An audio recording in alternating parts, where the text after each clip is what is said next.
আমের চাটনি, তেঁতুলের চাটনি, আমড়ার চাটনি খেয়ে ক্লান্ত হয়ে পড়েছেন? চিন্তা কি, আজ নিয়ে চলে এসেছি পেঁপের চাটনি। চলুন দেখে নি রেসিপিটা। প্রথমে এক বাটি পেঁপে স্লাইস করে কেটে নিয়েছি। তারপর গ্যাস অন করে কড়াইয়ে পরিমাণ মতো জল দিয়ে দিলাম। ওর মধ্যে এবার স্লাইস করে কেটে রাখা পেঁপে দিয়ে সেদ্ধ করে একটা পাত্রে তুলে নিলাম। তবে সাবধান, পেঁপে যেন খুব বেশি সেদ্ধ না হয়, আবার খুব কমও যেন না হয়। ঠিক এই রকম সেদ্ধ করবেন। আবার গ্যাস অন করে কড়াইয়ে প্রায় এক বাটি চিনি ও 1.5 বাটি জল দিয়ে চামচ দিয়ে নেড়ে চেড়ে চিনি গলিয়ে নিতে হবে।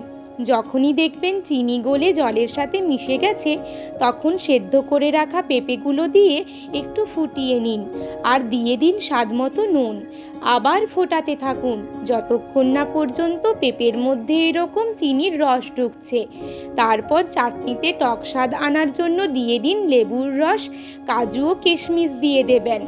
আবার নাড়াচাড়া করে চাটনি এইরকম মাখো মাখো করে পরিবেশন করুন গরম ভাত বা রুটির সাথে টক মিষ্টি পেঁপের চাটনি।